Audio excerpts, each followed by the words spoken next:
ගෞරවනීය අපේ හාමුදුරුවෝ වහන්සේලාගේ ඒ වගේම වේදිකාවේ ඉන්න ජාතික බලවේග නියෝජනය කරන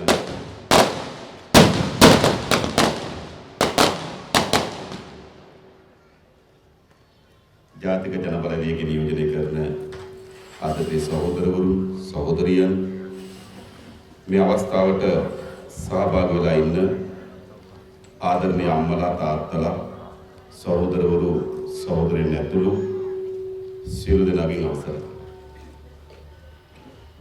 දැන් නොවැම්බර් මාසේ 16 වෙනිදාට ඡන්දයකට දින තීන්දුව කරලා තිබෙනවා. ඒ අපේ රටේ ජනාධිපතිවරණය තමුන්වහන්සේලා දන්නවා. මේ ජනාධිපතිවරණයේදී ජනතාවට අවස්ථාවක් ලැබෙනවා රටට නව පාලනයක් නව පාලකයෙක් තෝරාපත් කරගන්න. වසර ගණනාවක් අපේ රටේ ජනතාවට මේ අවස්ථාව ලැබිලා තිබෙනවා. රටට පාලකයෙක් හදන්න, රටට පාලනයක් හදන්න. හැබැයි ජනතාවේ හැම අවස්ථාවකදීම මේ වගේම රැස්වීම් වලට ඇවිල්ලා කැන්වසින් ගිහිල්ලා ඡන්ද පොලට ගිහිල්ලා තමන්ගේ අපේක්ෂාවන් ඉටු කරයි කියලා පාලකයන් හදාගත්තා, පාලනයන් හදාගත්තා. අවුරුදු ගණනාවක්, අවුරුදු 71ක් ස්වල්ප කාලයක් නෙවෙයි. හැබැයි ආණ්ඩුවක් හදාගෙන අවුරුද්දක් දෙකක් යනකොට ආයේ ජනතාවට හිතෙනවා මේ සැරේත් අපිට වැරදුනා, වරද්දාගත්තා. එනිසා දැන් මේ හදපු ආණ්ඩුව, දැන් මේ ගෙනාපු පාලකයා පළවා හරින්න ඕන කියලා කල්පනා කරනවා. ආයේ මොකද කරන්නේ? ආයේ ඊට පෙර පළවා හරින්නලද කණ්ඩායම ආපහු ගිහින් මේ තට්ටු මාරුව අවුරුදු 71ක් මුළුල්ලේ අපේ රටේ ජනතාව ඉල්ලු කරමින් තිබෙනවා. දැනුත් එහෙම 2015 හදාගත්තු ආණ්ඩුව පළවා හැරිය යුතුයි කියලා ජනතාව කල්පනා කරනවා. ඔව් 2015 ආණ්ඩුව පළවා හරින්න ඕන. 2015 ජනතාවට දෙන්න ලද කිසිදු එකඟතාවයක් ඉටු කරන්න බැරි වූ පාලනය. 2015 ජනතාව අපේක්ෂා කරා වංචාව නතර කරා, වංචනිකට දඬුවම් දෙයි කියලා. ඒ වෙනුවට සිද්ධ වුණේ මොකක්ද? මහා පරිමාණ ලෙස වංචා කරන්න පටන් ගත්තා. වංචනිකයන් බේරා ගන්න පටන් ගත්තා. ජනතාව කල්පනා කරා තමන්ගේ දුවදරුවන්ට අධ්‍යාපනයට හැකියාවට සරිලන රැකියාවක් ලබා ගන්න පුළුවන් වේවි කියලා. ඒ වෙනුවට ආණ්ඩුව කරේ මොකද්ද? 2016 ජනවාරි මාසයේ 1 වෙනිදා ඉඳන් රාජ්‍ය සේවයට බැඳුණු රාජ්‍ය සේවකයන්ගේ විශ්‍රාම වැටුප නතර කරා. ජනතාවගේ අපේක්ෂාව, ජනතාවගේ බලාපොරොත්තුවට පටහැනි කරුණු තමයි ආණ්ඩුව ඉටු කරේ. ජනතාව අපේක්ෂා කරා මහජනගේ දේපල නාස්ති කරන එක නතර කරાવી කියලා. හැබැයි ඒ වෙනුවට මහජනගේ දේපල නාස්ති කරන පාලනයක් ගොඩනැගුණා. ජනතාව අපේක්ෂා කරා අපේ රට හිර වෙලා තිබෙන ණය කන්දෙන් යම් ප්‍රමාණයකින් හරි ගලව ගනිවි කියලා. හැබැයි ඒ වෙනුවට තිබුණාටත් වඩා වැඩි ණය කන්දක අපේ රට හිර කරා. නිසා 2015 නව පාලනය ගොඩනගා ගැනීමේදී ජනතාවට දෙන්න ලද පොරොන්දු කිසිවක්, අපේක්ෂාවන් කිසිවක් මේ පාලකයෝ ඉටු කරන්න අසමත් වී තිබුණා. ඒ නිසා ජනතාව නැවත කල්පනා කරනවා 2015 හදාගත්තු පාලනය දැන් බිඳවට්ටන්න ඕන කියලා. එහෙමනේ. නේද? ජනතාව කල්පනා කරනවා 2015 බිඳන වට්ටන ලද පාලනය 2015 ගෙනෙන ලද පාලනය යලි පරාද කරන්න ඕන කියලා. හැබැයි අපිට මොනවාසකින් අහන්නේ? ඔව් 2015 අපේ රටේ බලයට ගෙනෙන ලද පාලනය බිඳ වැට්ටවිය යුතු තමයි. හැබැයි ඒ වෙනුවෙන් ගේන්නේ කවුද? 2015 ජනතාව විසින් පළවා හරින ලද පාලනයද? මොකක් පිටින් ප්‍රශ්නේ? නේද? 2015 පාලනය බිඳ වැට්ටුවේ ඇයි? වංචාව, දූෂණය, නාස්තියෙන් කෙල පැමිණි පාලනය. ප්‍රජාතන්ත්‍රවාදය වෙනුවට පෞල් පාලනයක් නිර්මාණය කළ ලද පාලනය. මාධ්‍යයට නිදහස් දෙනව වෙනුවට මාධ්‍යවේදීන් ඝාතනය කරන ලද පාලනය. මාධ්‍යයට තමන්ගේ මතයන් ඉදිරිපත් කරන්න අවස්ථාව ලබා දෙනව වෙනුවට මාධ්‍ය ආයතනට බෝම්බ ගහන ලද පාලනය. ජනතාව අතර සමගිය නිර්මාණය කරන වෙනුවට ජනතාව අතර ගැටුම් නිර්මාණය කරන ද පාලනය. රටේ ජනතාවට ප්‍රජාතන්ත්‍රවාදී නිදහස දෙනව වෙනුවට භීතිය සහ භයංකාරී තත්ත්ව නිර්මාණය කරපු පාලනය. ඒ නිසා තමයි ජනතාව පෙළ ගැහිලා 2015 ආණ්ඩුව පළවැය හැදුවා. දැන් මොකද ජනතාවට තිබෙන්නේ? 2015 ගොඩනගන පාලනය පළවැය හැරිය යුතුයි. හැබැයි යලි කැඳවිය යුතු වන්නේ 2015 පළවා හදලා පාලනයද මොනිකයි. අපි තමුන්නාන්සට ආරාධනා කරන්න ආවේ. ඔව් 2015 ගොඩනගා ගන්න ලද පාලනය අපි පළවා හරිමු. හැබැයි 2015 පළවා හරින ලද පාලනයට ඉඩ නොදෙමු. එනම් මොකද කරන්න ඕන? අපි ඔක්කොම එකතු වෙලා නොවැම්බර් මාසේ 16 වෙනිදාට අපේ රටේ නව පාලනයක් ගොඩනගා ගැනීම සඳහා අපි එකතු වෙමු කියන ආරාධනය කරන්න තමයි අපි තමුන්නාන්සලා හම්බෙන්නේ. එයි මම හිතන ගොඩාක් ඉතිහාස කරුණු හොයන්න ඕනේ. මේ මැතිවරණ කාල පරිච්ඡේදයේම සිදුවෙන දේවල් බැලුවොත් හොඳටම ප්‍රමාණවත් මේ පක්ෂ දෙක කවර වර්ගයේ පක්ෂද කියලා තේරුම් ගන්න. කවර වර්ගයේ පක්ෂද? අපිට හිතෙන්නේ මේක නිකම් මැතිවරණ කාලේ නෙවෙයි නත්තල් කාලේ වගේ. ජනාධිපති අපේක්ෂකයෝ දෙන්නාම යන තැන මොකද කරන්නේ? ගොවි ජනතාව හම්බුනොත් කියනවා පෝර නිකන් දෙනවා කියලා. අනිත් කෙනා ගිහිල්ලා කියනවා වී වලට විතරක් නෙවෙයි ඔක්කොටම නිකන් දෙනවා. දරුවෝ ඉන්න තැන හම්බුනොත් කියනවා පාසල් යන දරුවට කිරි පැකට් එකක් ගන්න විදිහක් නැහැ. මම කිරි වීදුරක් දෙන්නම් කියනවා. ගැබිනි මව්වරු හම්බුනොත් කියනවා මම පෝෂණ මල්ලක් දෙන්නම් කියනවා. උපාධාරී හම්බුනොත් කියනවා රස්ස දෙන්නම් කියනවා. දීවර ජනතාව හම්බුනොත් කියනවා ඩීසල් සහනාධාරයක් දෙන්නම් කියනවා. මොකද්ද සිද්ධ වෙලා තිබෙන්නේ? යන තැන හම්බෙන ජනතාවට මේවා දෙන්නම් කියනවා. අපි තමුන්නාන්සලට කියනවා. මේක අදද අපිට කිව්වේ. මේ අවුරුදු ගණනාවක් මුළුල්ලේ මේ රටේ පාලකයන් සෑම මැතිවරණයකදීම ජනතාවට මේ වගේ පොරොන්දු ලබා දෙනවා. ලබා දුන්නේ නැද්ද? මේ අන්කවරක්වත් නෙමෙයි කරන්නේ. ජනතාව දුප්පත් භාවයට පත් කරලා, ජනතාව පීඩාවට ලක් කරලා, ජනතාවට හරියමං ආදාය මාර්ගයක් නැති කරලා, ජනතාව පීඩිත භාවයට පත් කරලා කියනවා මම ආපුවාම නේද පෝෂණ මල්ලක් දෙන්නම්, කිරි විදුරක් දෙන්නම් නේද මේ જાතිව කියන පටන් ගන්නවා. ඒකට මේ පාලක හැමදාමත් කරන දේ තමයි දුප්පත්කම විකුණන එක. දුප්පත්කම විකුණනවා. ඡන්දයක් කාලයට ආපුවාම තාඩු දෙන්න, සිමෙන්තු කොටයක් දෙන්න, වැසිකිලි පෝච්චියක් දෙන්න, නේද සාරියක් දෙන්න. මේ ආදී දුප්පත්කම විකුණන දේශපාලනයක් අපේ රටේ තිබෙනවා. මේ අදක නෙමෙයි මේ අවුරුදු 50කට ආසන්න කාලයක් මේ වැඩේ කරමින් ඉන්නවා. මෙතන ඉන්න වැඩි හිටිය අම්මලා තාත්තලාට මතක ඇති. 1950 දී ඇවිල්ලා කිව්වා. සමාවෙන්න. 1970 දී ඇවිල්ලා කිව්වා. ජනතාවට ආහාර සපයා ගැනීම සඳහා අවශ්‍ය වෙන සහල් නෑ නේද? මට බලය දෙන්න. මම හාල් සේරු 2 ගානේ නොමිලේ දෙන්නම් කිව්වා. මතකද? එතන කට්ටියව සිරිමාවකින් හාල් දෙන්නේ කොහෙන්ද කියලා. සිරිමාව කිව්වා හඳෙන් හරි ගෙනල්ලා දෙන්නම් කිව්වා. ජනතාව අප්පුඩි ගමු. හරි. ඇයි දුප්පත්කම. 1977 දී ජේ.ආර්. ජයවර්ධන ඇවිල්ලා කිව්වා නෑ ජනතාවට අවශ්‍ය වෙන ප්‍රෝටීන් ප්‍රමාණය උණු වෙලා තිබෙන්නේ. ඒ කියන්නේ ශරීරයට අවශ්‍ය වෙන ප්‍රෝටීන් ප්‍රමාණය නොලැබුණාම ශරීරයට අවශ්‍ය වෙන ශක්තිය ලැබෙන්නේ නෑ. එසේ ප්‍රෝටීන් ප්‍රමාණය ලබා ගැනීම වෙනුවෙන් මම ධාන්‍ය දෙන්නම් කිව්වා. කොච්චර දෙන්න කිව්වද? ධාන්‍ය වර්ග 8ක රාත්තල බැගින් මාස් පතා දෙන්න කිව්වා. රාත්තල් 8ක්. ජනතාව කල්පනා කරා අනේ අපිට ජේ.ආර්. බලයට ආපුවාම ධාන්‍ය රාත්තල් 8ක් හැම මාසෙම හම් වෙන කියලා ඡන්දෙ දුන්නා. දුප්පත්කම. ආයෙත් 1988 89 වකමන පේමදාස විල කිව්වා සෙරප්පු දාන කකුලට මං සපත්තු දෙකක් දෙන්නම් කිව්වා. බත් කාලේ ඉවරලා කන්න ගස්ලබු බෙදන්නම් කිව්වා. එයි ජනතාව ඡන්දෙ දුන්නා. එයි දුප්පත්කම. 1994 දී චන්ද්‍රිකා ඇවිල්ලා කිව්වා ඕගොල්ලන්ට ආහාර ගන්න විදියක් නැහැ. පාන් මිල ගණන් ගිහිල්ලා ඒ නිසා පාන් ගෙඩිය මම 3.50ට දෙන්නම් කිව්වා. ජනතාව කල්පනා කරා වේලක් නොකා වේලක් ජීවත් වෙන අපිට 3.50ට හරි පාන් හම්බ වෙනවා හොඳයි කියලා ඡන්දෙ දුන්නා. දුන්නේ නැත්නම් දුන්නා. මේ මොකද කරේ?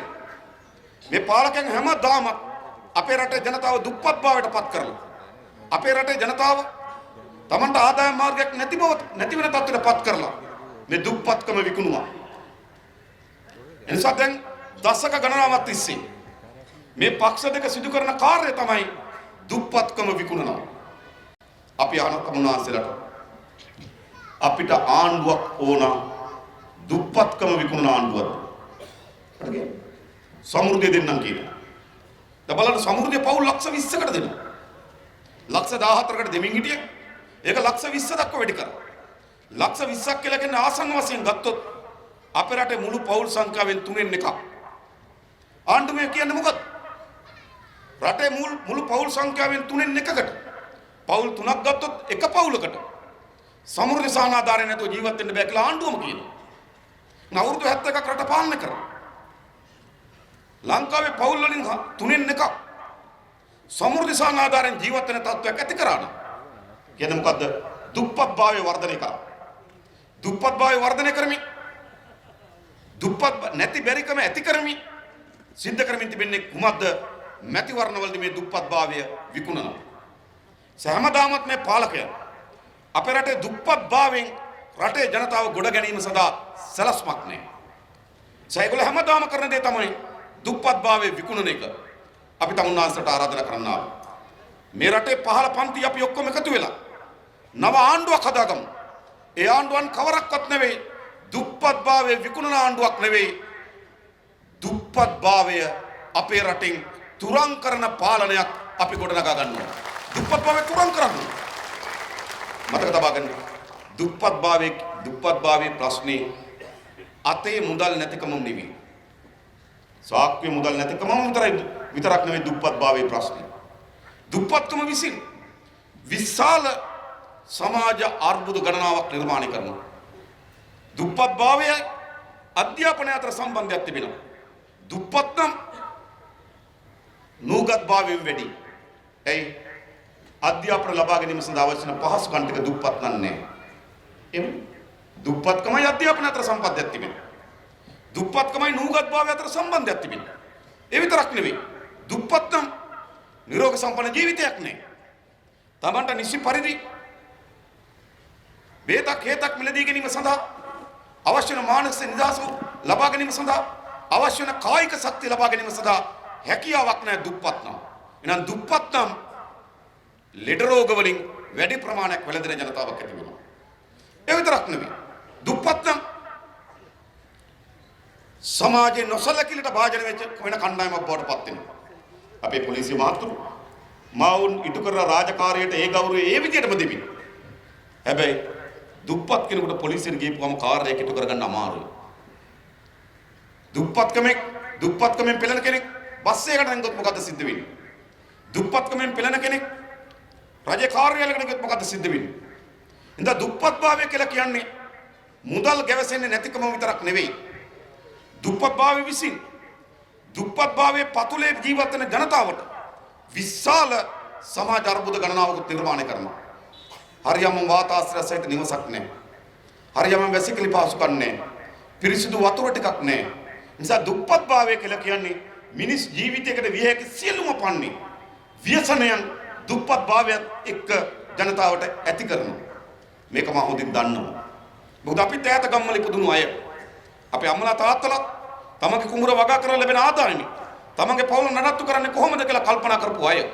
අපේ අසල්වැසියන් නිසිපරිදි නිවහනක් නැතුව ගත කරපු ආකාරය අපි දැකලා තිබෙන අපේ ඇස් වලින්. අපිත් එකට පාසල් ගිහපු අය දුප්පත් භාවය නිසා අධ්‍යාපන දරතුන් පහළට වැටිච්ච හැටි අපි දැකලා තිබෙනවා. අපිත් එක්ක පාසල් ගිහපු අය දුප්පත් භාවය නිසා අකාලේ මිය ගිහපු හැටි අපි දැකලා තිබෙනවා. අපිත් එක්ක එකට ඉගෙන ගත්ත අපේ යාළුවෝ දුප්පත් භාවය නිසා නූගත් භාවයෙන් පෙළෙන හැටි අපි දැකලා තිබෙනවා. ඒ නිසා මා හිතනවා අපේ රටේ ජනතාව දුප්පත් භාවයේ විසින් විඳින වේදනාවන් පිළිබඳව ඉතාමත් හොඳ අවබෝධයක් සහ ඉතාමත් දැනෙන වේදනාවක් අපි සතු තිබෙනවා. ඔබට වගේ මා ඉතාමත් වගකීමෙන් කියන්නේ ඔය හැම කෙනාටම වඩා දුප්පත් භාවයෙන් පෙළෙන කෙනෙක්ගේ වේදනාව පිළිබඳව අවබෝධයක් සහ ඒ වෙනස් කිරීම සඳහා උවමනාවක් අපිට තිබෙනවා. මොකද අපිත් ඒ දුප්පත් භාවයෙන් වැටකාපු මිනිස්සු පුද්ගලිකව මා ඒ නිසා තමයි මම මේ රටේ ජනතාවට ආරාධනා කරන්නේ. දුප්පත් භාවයෙන් පෙළී ඉන්න මේ පොදු ජනයා අපි එක තැනකට එමු. ඒ අන්කවරක්වත් නිසා නෙවෙයි. අවුරුදු 71ක් මේ වැරදි දේශපාලන ගමන් මාවත විසින් අපේ ජනතාව දුප්පත් භාවයේ ගිලිටීනට හිර කරලා තිබෙනවා නම් ඒ දුප්පත් භාවයේ පෙළෙන ජනතාව දුප්පත් භාවයෙන් තුරන් කිරීමේ අරගලයට දුප්පත් භාවයේ වෙනස් කිරීමේ විප්ලවයට අපේ රටේ සමාජයේ පෙළෙන පහළ පන්තියේ මිනිසුන්ටම ආරාධනා කරනවා. අපි එකතු වෙමු මේකට. එයි අපේ පොදු ජනයා මේ මුහුණ දිදින දුප්පත් භාවය මුදවා ගත යුතුයි. ඒ සඳහා අපේ වැඩපිළිවෙල ඇතුළේ කුසකර්මාන්තයේ දෙන ගොවි ජනතාව දුප්පත් භාවය මුදවා ගන්නේ කෙසේද?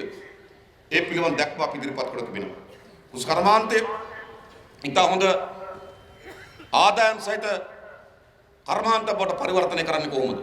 ඔවුන්ට බීජ ටික, නිසිකලට වතුර ටික වගා කිරීම සඳහා ඉඩමක්, ඒ වගේම ඇසුරුම් කර්මාන්තය ප්‍රවාහණයෙන් පසු අස්වැන්න වාස්තිය වළක්වා ගැනීම, ගබඩාකරණය, වෙළඳපොළ ස්ථාවරත්වය ඇතුළු ශේෂ්ත්‍ර ගණනාවක් කරා දුප්පත් භාවයේ පතුලේ ගිලී ඉන්න ගොවි ජනතාව ගොඩ ගැනීම සඳහා සැලැස්ම අපි සතු තිබෙනවා. ඒ වගේම මුහුදු තීරයේ අයිනේ ජීවත් වෙන දීවර ජනතාව විශාල ප්‍රමාණයක් දුප්පත් භාවයෙන් බිලී තිබෙනවා. එම දීවර ජනතාව පතුලේ ජීවත් වෙනම ජනතාව තමගේ දීවර කර්මාන්තේ ලාභදායී ව්‍යාපාරයක් බවට පත් වෙන්නේ කොහොමද? ඒකට තාක්ෂණය ඇතුළත් කරන්නේ කොහොමද? මත්ස්‍ය අස්වැන්නට සාධාරණ මිලක් නියම වෙන්නේ කොහොමද? මත්ස්‍ය අස්වැන්න සාධාරණ ලෙස වෙළඳපොළ අලෙවි කර ගැනීම සඳහා අවස්ථාවක් නිර්මාණය කරන්නේ කොහොමද? මේ ආදී වැඩපිළිවෙල ගණනාවක් අපි අපේ දීවර ප්‍රතිපත්තිය ඇතුළත් කරලා තිබෙනවා. දුප්පත් භාවයෙන් පෙළෙන දීවර ජනතාව ගොඩ ගන්න. ඒ වගේම මේ වගේ පළාත්වල සුළුවා කුඩා තේවත්තක් තිබෙනවා නම් මේ කුඩා තේවත්තු හිමියා ඒ කුඩාවත් තේවත්ත තමගේ ආර්ථික උපාය මාර්ග බවට පත් කරගන්නේ කොහොමද? අපි දන්නවාද අපිට සිදු වී තිබෙන දේ? සාමාන්‍යයෙන් ගත්තොත් තේ අක්කරකින් කිලෝ 800ක් ගන්න පුළුවන් මාසෙකට. හැබැයි අපේ රටේ සාමාන්‍ය නෙලන්නේ කිලෝ 300ක් වගේ. සිද්ධ වෙලා තියෙන්නේ කුමක්ද? මේ තේ වගාව යලි අලුත් වගාව බවට පරිවර්තන කරගන්න බැරි වෙලා තිබෙනවා. ඒ වගේම ගොවි ජනතාව කල්පනා කරනවා තමන් ගාව තියෙන තේ අක්කර භාගයයි නම් මේ භාගය ගලවලා නේද තේ ඉඳලා ඊළඟ තේ කඩනකම් තමන්ගේ ජීවිතය ගත කරන්නේ කොහොමද කියලා කල්පනා කරනවා. ඒ වගේ මේ වගා කර ගැනීම සඳහා අවශ්‍ය පහසුකම් ටික ලබා ගන්න බැරි වී තිබෙනවා. ඒ නිසා අපි තමුන්වන්සලට සහතිකයක් දෙනවා. තමන්ගේ කුඩා තේවත් නව වගාවන් හරහා අපේ රටේ ලබාගත හැකි උපරිම අස්වැන්න ලබා ගැනීම සඳහා තමන්ගේ තේ කට්ටියට ලබා දිය යුතු පහසුකම්, තාක්ෂණික ඥානෙ, උපදේශක සේවාවන් ලබා දෙන්න අපි ලෑස්ති. අද 300ක් නෙලන තේ අක්කරයක අස්වැන්න අඩුම තරමේ අවුරුදු 4-5ක් යනකොට කිලෝ 600-800 දක්වා වර්ධනය කරන සලස්මක් තිබෙනවා. ඒ වගේම ඕන හොඳ වෙළඳපොළක් නිර්මාණය වෙනවා. අද වෙළඳපොළ සිදු වී තිබෙන්නේ කුමක්ද? අපි දන්නවා අපිට ඉතාමත් හොඳ අවස්ථාවක් ලැබුණා. ඉන්දියාවේ නිදහස් වෙළඳ ගිවිසුම හරහා ඉන්දියාවට තේ යවන්න බදු නැතුව. ඉන්දියාවට අපිට තේ යවන්න පුළුවන්කම තියෙනවා බදු නැතුව. හැබැයි සිද්ධ වුණේ කුමක්ද? පිට රටින් කසල තේ ආනයනය කරලා අපේ තේ වලට කලවම් කරලා ඉන්දියාවට පැටවුණා. ඒ වගේම ලෝකේ අපිට තේ වලට විශාල වටිනාකමක් තිබුණා. අපේ තේ වලට තිබුණු වටිනාකම තමයි high quality high price. වඩා ගුණවත් වඩා මිල. මේව තේ වෙළඳපොළක් අපිට අත්පත් වෙලා තිබුණා. අද සිද්ධ වෙලා තිබෙන්නේ කුමක්ද? මේ පාලකයන්ගේ අදුරුදර්ශී ප්‍රතිඵල හේතු කොටගෙන අපිට අපි ලෝක වෙළඳපොලේ තේ වල තිබුණු ගුණාත්මක භාවය අද අපිට අහිමි වී තිබෙනවා. ඒ නිසා වැඩි ගුණාත්මක භාවයෙන් යුතු වැඩි මිලක් තියෙන තේ අද අපිට අහිමි වී තිබෙනවා. ඒ විතරක් නෙවෙයි අපේ තේ කර්මාන්තය තවදුරටත් බල්ක් තේ පටවන තැනකට ඇවිල්ලා තිබෙනවා. එය වටිනාකම් එකතු කරන කර්මාන්තය බවට පරිවර්තනය කළ හැකියි. එසේ පරිවර්තනය කරන්නේ නම් අද අමුදලු කිලෝයකට ලැබෙන මිල වගේ දෙගුණයක මිලක් තේ වතු හිමියාට ලබා දෙන්න පුළුවන් සැලැස්මක් අපි සකස් කරලා තිබෙනවා. ඒක හදන්නේ කොහොමද? කුඩා තේවත තමන්ගේ ආදායම් මාර්ගය බවට පත් වුණාම එම ආදායම් මාර්ගය නියලන කෙනාට ජීවත් වීමට සරිලන ශේෂ්ත්‍රය බවට කුඩා තේවත පත් කරනවා. ඒ වගේම ගම්මිරිස් වගාවේ යෙදෙනවා නම් ගම්මිරිස් වගාවට අධ්‍යාත්මික ප්‍රශ්න මොකක්ද? සාමාන්‍යයෙන් ගත්තොත් ලෝකේ සැරම ගුණම ගම්මිරිස් අපේ සතුව තිබුණේ. සිද්ධ වුණේ මොකක්ද? ඒකෙත් අපිට තිබුණා ඉන්දියානු නිදහස්වලද කිව්සු මහරා අපිට බදු රහිතව ඉන්දියාවට ගම්මිරිස් යවන්න පුළුවන්කම තිබුණා.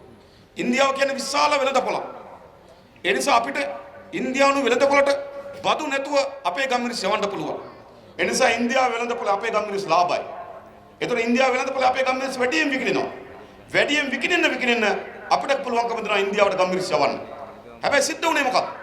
අපිට අවශ්‍ය නිෂ්පාදනයේ සලස්මක් අපි තිබෙන්නේ. ඒ සඳහා ඉලක්කයක් හදුවේ නැහැ. එම කිව්සුමින් වැඩි ප්‍රතිලාභ ලබා ගැනීම වෙනුවෙන් ගම්මිරිස් කර්මාන්තය දිනු කිරීම සඳහා සලස්මක් තිබුණේ නැහැ. ඒ වෙනුවට ජාවාරම්කරුන්ගේ ගොදුරක් බවට පත් වුණා. පිට රටින් ගම්මිරිස් ගෙනල්ලා අපේ ගම්මිරිස් වලට කලවම් කරලා ඉන්දියානු වෙළඳපොළට යවන්න පටන් ගත්තා. ඒක ජාවාරම්ම බවට පත් වුණා. ඒ ජාවාරම්කාරයෝ අද මේ පක්ෂ දෙකේම වේදිකාවල ඉන්නවා. මේ ගම්මිරිස් ජාවාරම්කාරයෝ. සිද්ධ වුණේ මොකක්ද?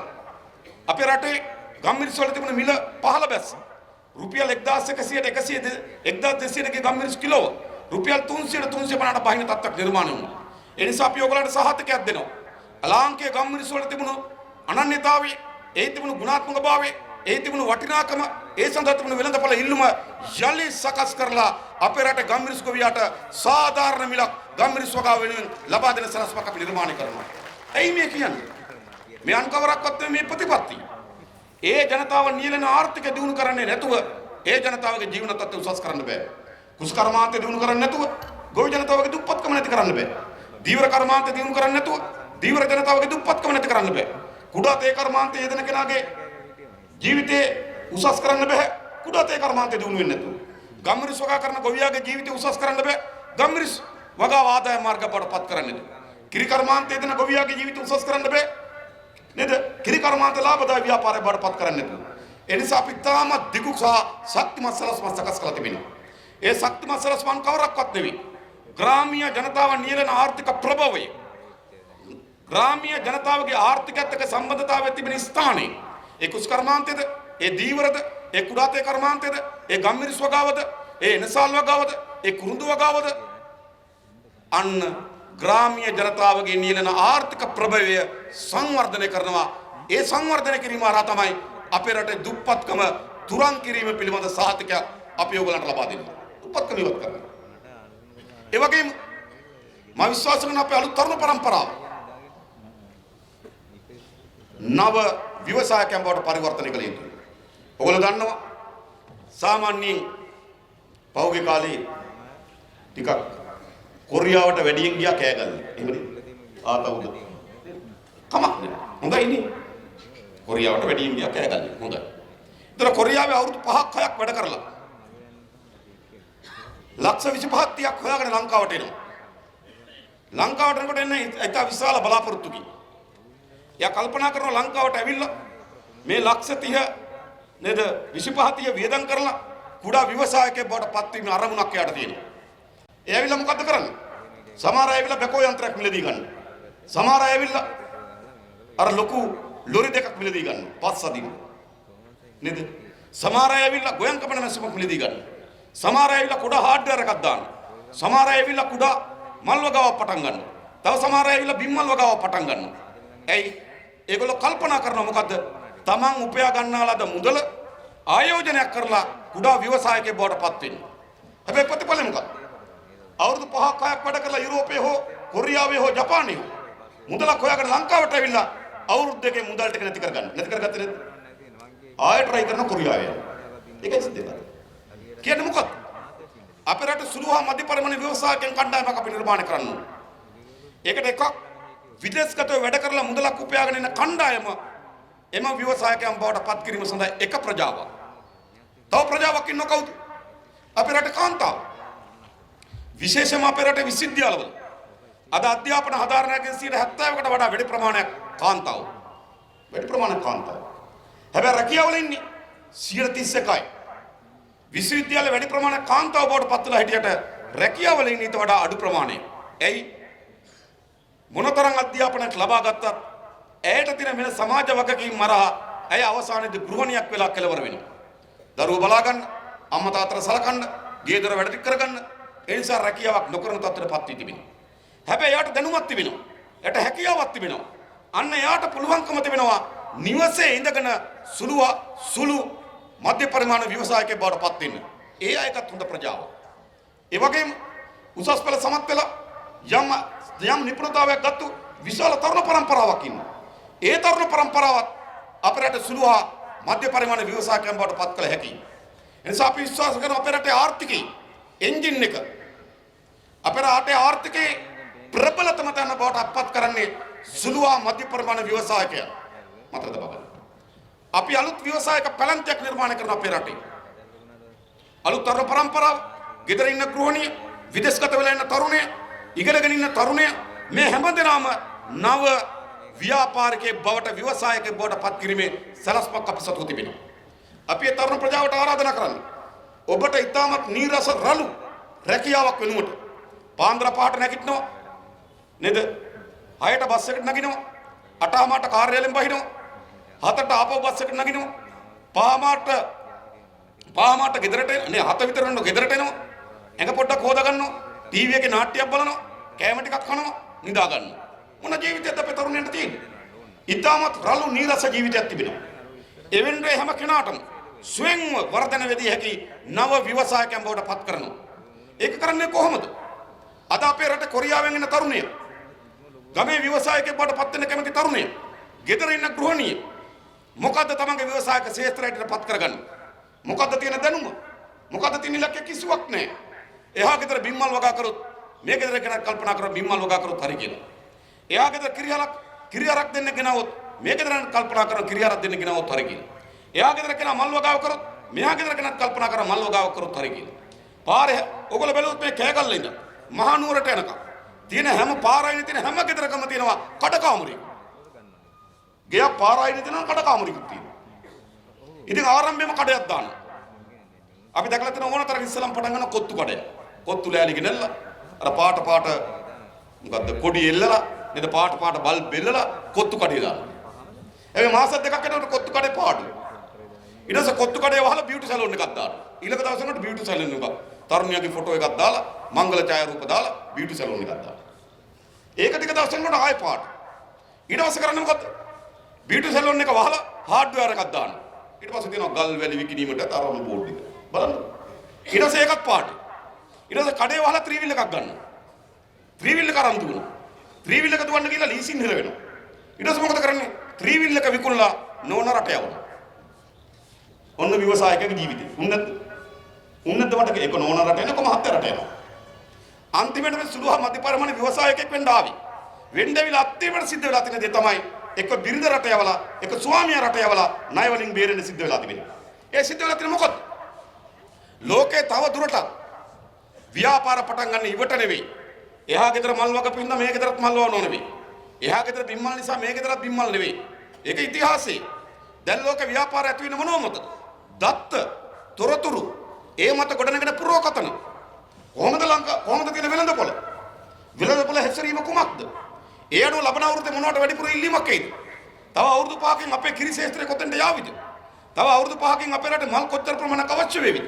තව අවුරුදු 5කින් අපේ රටේ විලාසිතා නේද? විලාසිතා ක්ෂේත්‍රය කොතෙන්ද වර්ධනය වෙයිද? අන්නේම පුරෝකතනයන් ඕන. ඒ නිසා අපි තරුණ පරම්පරාවට ඉබාගාත ව්‍යවසායකයන් නෙවෙයි. ආණ්ඩුව විසින් තෝරා ගන්නලද දත්ත තොරතුරු සහ පුරෝකතනයන් මත අපි තාමත් හොඳ උපදේශකයන් සහ මැදිහත් වීමක් කරනවා නව ව්‍යවසායකයන් කණ්ඩායමක් නිර්මාණය කරන්න අපේ රටේ. ඒක තමයි අපේ රටේ ආර්ථිකයේ එන්ජින් එක. ඒ කවුරු වෙනුවෙන්ද? අපි කල්පනා කරන අපේ ලංකාවේ වෙළඳපොළ සඳහා පමණක් නෙවෙයි. ඒකදී අපේක්ෂා කරන අපේ විදේශීය වෙළඳපොළ පංගුවක් අත්පත් කරගන්න. අපේ තානාපති සේවය මුළුමනින්ම යලි ප්‍රතිසංස්කරණයක් අපි ඇති කරනවා. අපේ විදේශීය තානාපති සේවය තියෙන මොකටද? අපි දන්නවා ඇමරිකාවේ තානාපති කාර්යාලයට නම් ලංකාවේ ගොඩක් වැඩ තියෙනවා. ගිවිසුම් ගහන්න, ආරක්ෂක ගිවිසුම් ගහන්න නේද? ඒ වගේම ආණ්ඩු මාරු කරන්න, දේශපාලන කුමන්ත්‍රණ වලට මැදිහත් වෙන්න, පක්ෂවල අර්බුද විසඳන්න ඇමරිකන් එක්සත් ජනපදයේ තානාපති කාර්යාලයට ලංකාවේ ගොඩක් වැඩ තියෙනවා. හැබැයි ලංකාවේ තානාපති ඇමරිකාවේ ඉන්න එහෙම වැඩ තියෙනවා. ට්‍රම්ප් මාරු කරන්න තියෙනවද? ඒව නෑ. යුද සැලසුමේ මුකුත් නෑ. දේශපාලන වැඩ මුකුත් නෑ. අපි කරන දේ තමයි අපේ විදේශ තානාපති සේවාවේ ප්‍රමුඛතම කාර්ය බවට පත් කරන්නේ වාණිජ තානාපති සේවාවක් අපි නිර්මාණය කරනවා. ඒ රටේ අපේ ඇති කරන සුළුවා මධ්‍යපරිමාණ ව්‍යවසායකත්වයේ වෙළඳපොළ මොනවද තියෙන්නේ? ඒ තානාපති කාර්යාලය විසින් දෙනවා. මෙන්න මේ රටේ මෙවැනි අවස්ථාවක් තිබෙනවා. ඒ සඳහා ව්‍යවසාය කම්පජාවක් නිර්මාණය කරන්න. අන්න ඒ සඳහා වෙළඳපොළ දත්ත තොරතුරු අපි තරුණයාට ලබා දෙනවා. ඒ වගේම කඩාවැටුණු දැන් මොකද සිද්ධ වෙලා තිබෙන්නේ? දැන් මල්වගාව පටන් ගන්නවා. මල්වගාව පාඩුවොත් වහලා පැත්තකට එනවා. අපි එහෙම නෙවෙයි. තෝරා ගන්න ශේස්ත්‍රයේ එකපාරක් වැටුණොත් නැවත පාරක් ආධාර කරනවා ගොඩ ගන්න. නැවත වැටුණොත් නැවත පාරක් උදව් කරනවා ගොඩ ගන්න. කෙසේ හෝ ආරම්භ කරන ව්‍යවසායකය ඊටම සාර්ථක ව්‍යවසායකයෙක් බවට පත් කරලා තමයි ආණ්ඩුව නතර වෙන්නේ මතක තබා ගන්න. ඒක තමයි අපේ ආර්ථික එන්ජින් එක. එතනින් තමයි පැතුරුණු නව තරුණ පරම්පරාවක් කරා අපේ රටේ සුළු මධ්‍ය පරිමාණ ශාස්ත්‍රික කර්මාන්තකරුවන් සේවා නිෂ්පාදකයන් බවට අපි පරිවර්තනය කරන්න ලෑස්ති. එහෙමයි මේ රට හදන්නේ. එහෙම නැතුව නේද? දීවරේ දැක්වම තෙල් දෙනවා කියලා, කාන්තාව දැකපුවම පෝෂණ මල්ලක් දෙනවා කියලා, දරුවෝ දැකපුවම කිරිවිදුරක් දෙනවා කියලා, ගොවිය දැකපුවම පොහොර දෙනවා කියලා රටක් හදන්න පුළුවන්. එහෙම රටක් හදන්න බෑ මොකද? ඒ වෙවිලා මොකද්ද? ඒ වෙවිලා යාචක ආර්ථික ප්‍රතිපත්ති. යාචක හිඟන ආර්ථික ප්‍රතිපත්ති. අපි ගොඩනගන්නේ සංවර්ධනාත්මක ආර්ථික ප්‍රතිපත්ති. ඒගොල්ලෝ ගාව තිබෙන යාචක ආර්ථිකයක් අපි ගොඩනගන්නේ සංවර්ධන ආර්ථිකයක්. ජනතාව හැම දෙනාම ආර්ථික වශයෙන් සයු බල ගෙනෙන ආර්ථික වශයෙන් උඩට ගෙන ව්‍යාපාරයක් අපි ආරම්භ කරනවා. අපි යෝජනා කරලා තිබෙනවා. සමෘද්ධිලාභියෙකුට මාසයකට 10000 දෙන්න අපි යෝජනා කරලා තිබෙනවා. අපේ වැඩ පිළිවෙල. ඒතර කට්ටිය 10000ක් වන්ද දෙන්න කියලා. හැබැයි ඒගොල්ලන්ට මතකද? අපේ රාජ්‍ය සේවය 14,000ක් හිටියා. මේ 14,000ට ආවම වැටුප් පැඩීම 10000 ගානේ කරා. සමෘද්ධි පවුල් 14,000ක් ඉන්නේ. අර අලුතෙන් දීපු අය අර. ඉතින් එන ඒගොල්ලෝ 10000 ගානේ දෙන්න බැරිද? හැබැයි මැරෙනකන් නෙවෙයි. මේකේ මොකද වෙලා තියෙන්නේ? 94 සමෘද්ධි ගත්ත කෙනා තාම ගන්නවා. අවුරුදු කේද අවුරුදු 25ක්. ගන්නව නේද? 94 පටන් ගත්තා තාම ගන්නවා. නෑ අපි අවුරුදු 5ක් ඇතුළත එම ආධාර මුදල දීලා සමීප අධ්‍යයනයක් කරලා ඒ සමෘද්ධි ප්‍රතිලාභ පවුල ආර්ථික වශයෙන් ශක්තිමත් කරමින් සමෘද්ධියෙන් එළියට යනවා. හොඳට ඒ කියන්නේ රුපියල් 1000 ගානේ ජීවිත කාලෙ මොනද 10,000 ගානේ අවුරුදු 5ක් දෙනවා පෞල් සංඛ්‍යාව ගොඩ ගන්නවා ගොඩගත්තු පෞල් සංඛ්‍යාව එළියට වැටෙනවා ඉතුරු වෙච්ච පෞල් සංඛ්‍යාව නැවත ආර්ථික වැඩපිළිවෙලක් හදනවා. අන්න එහෙමයි ක්‍රමිකව අපේ රටේ දුප්පත්කම තුරන් කරන්න මතක තබා. ඒ නිසා දුප්පත්කම තුරන් කිරීම තමයි අපේ ආර්ථික ප්‍රතිපත්තියේ ප්‍රධානතම කරුණ බවට පත් කරගන්න. ඊළඟ එහා බැඳිලා තිබෙන මොකද්ද? අධ්‍යාපනය. මම දන්නවා ලෝකේ අධ්‍යාපනය වෙනුවෙන් වැඩිම මහන්සි වෙන වැඩිම උනන්දුවක් වෙන දෙමව්පියනේ ලංකාවේ. ඇයි? හැම අම්මා තාත්තා කෙනෙක්ම කල්පනා කරනවා තමන්ට වඩා හොඳ ජීවිතයක් තමන්ගේ දරුවන්ට ලැබෙන්න නම් තමන්ට වඩා හොඳ අධ්‍යාපනයක් තමන්ගේ දරුවන්ට ඕන කියලා. එහෙමනේ. නේද? ගම්වල කියනවා මම විඳින දුක මගේ දරුවන්ට අත්පත් නොවෙන්න නම් මට වඩා හොඳ අධ්‍යාපනයක් මගේ දරුවන්ට ඕන කියලා. ඒ නිසා හැම අම්මා තාත්තා කෙනෙකුම විශාල ප්‍රාර්ථනාවක් තිබෙනවා තමන්ට වඩා හොඳ ජීවිතයක් ගත කරන්න අධ්‍යාපනය අවශ්‍යයි.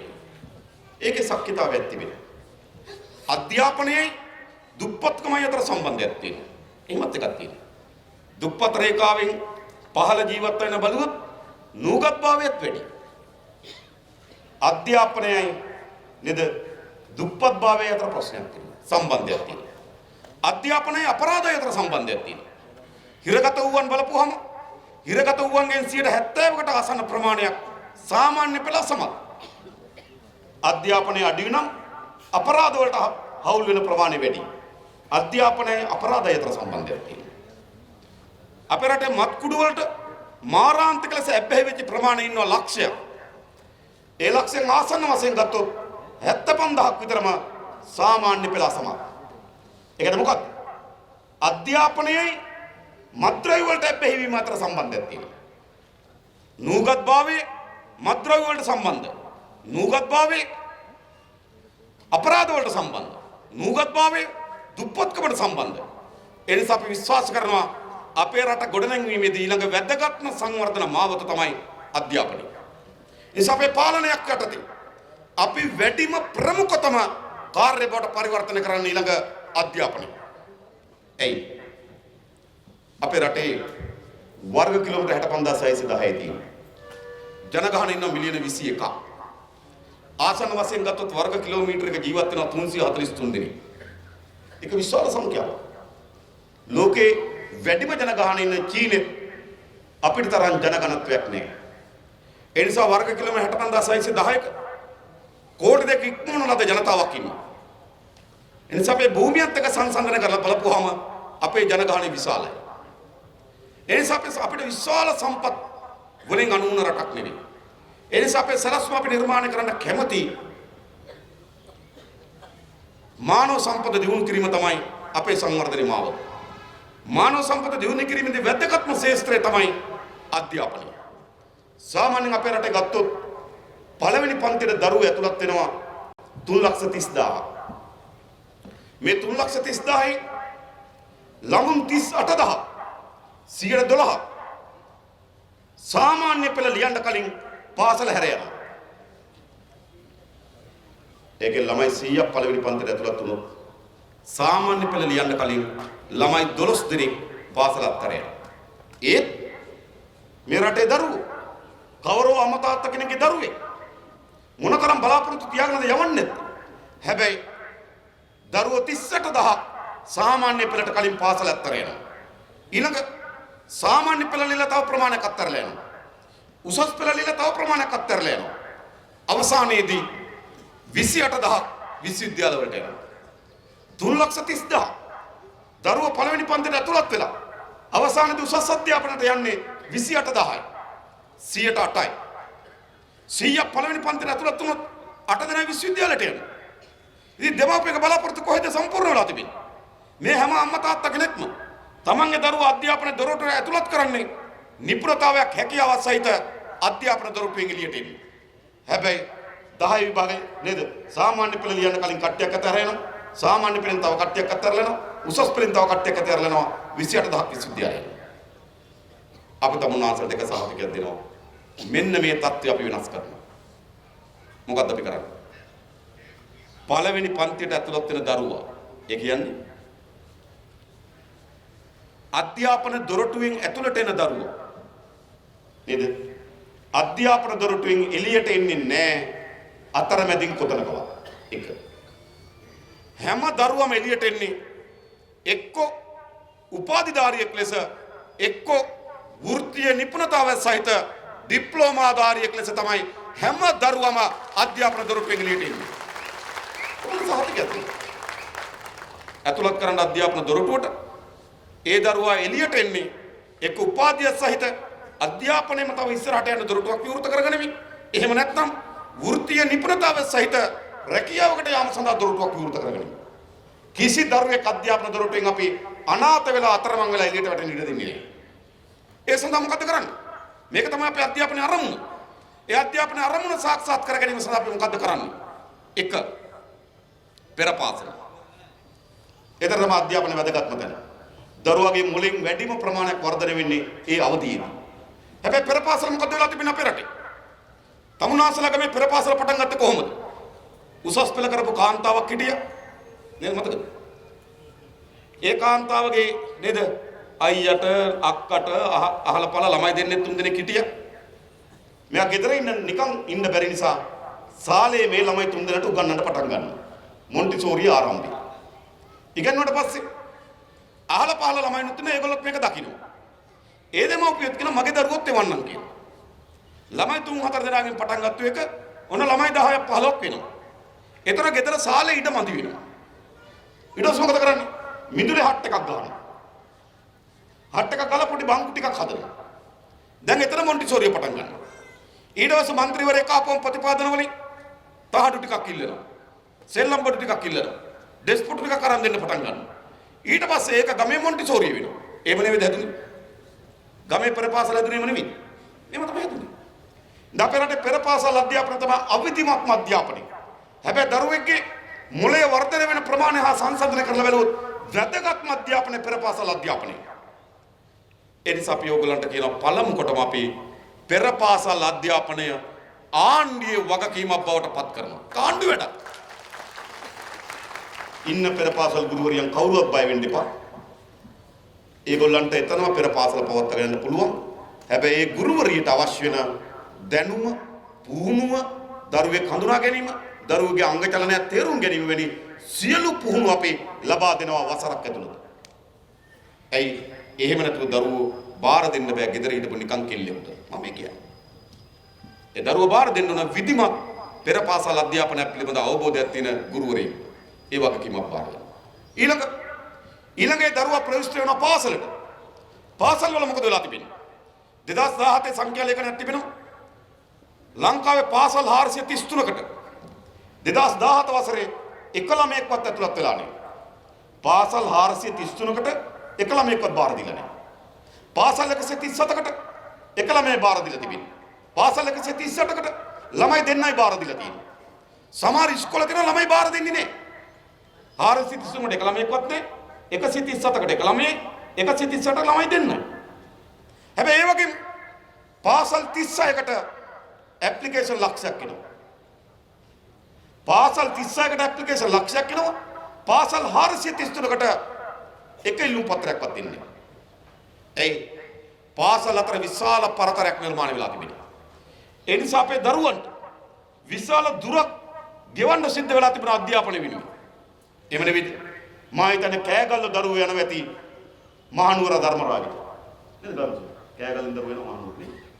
ඉතින් පාන්දර කීයද බස් එකට දාන්න? පාන්දර කීයද වෑන් එකට දාන්න? ලෝකේ කොහෙවත් අධ්‍යාපන වෙනුවෙන් දරුවෝ මේ තරම් දුර යන්නේ නේ. ජපානයේ වගේ රටක් ගත්තොත් පාසල් යන දරුවට මෝටර් සයිකලේ, කාර් එකේ, බස් එකේ ඉස්කෝලෙන්ද තහනම්. ඉස්කෝලෙන් යන එක්ක පයින් එක්ක පුට් සයිකලේ පැදගෙන. ඇයි හැම දරුවටම ආසන්නව පාසලක් තිබෙනවා. අපේ මොකද වෙලා තිබෙන්නේ? පාසල් කරන වෙලාවට කෑගල්ල නගරේ මොකද වෙලා තියෙන්නේ? කෑගල්ල නගරේ නේද? පාසල් කරන වෙලාවට පයින්වත් යන්න බෑ වාහන. ඇයි? දරුවෝ වාහන වලින් අදින බාලිකාවෝ. එමුනේ. නේද? ඈත අර බුලත් කෝපෙටිකද ඔය හැම පැත්තෙම අදිනවා දරුවෝ. ඒ මොකද වෙලා තියෙන්නේ? වාහන පිරලා තිබෙනවා. ඉතින් දරුවන්ට ළමා කාලයක් අහිමි වෙලා තිබෙනවා.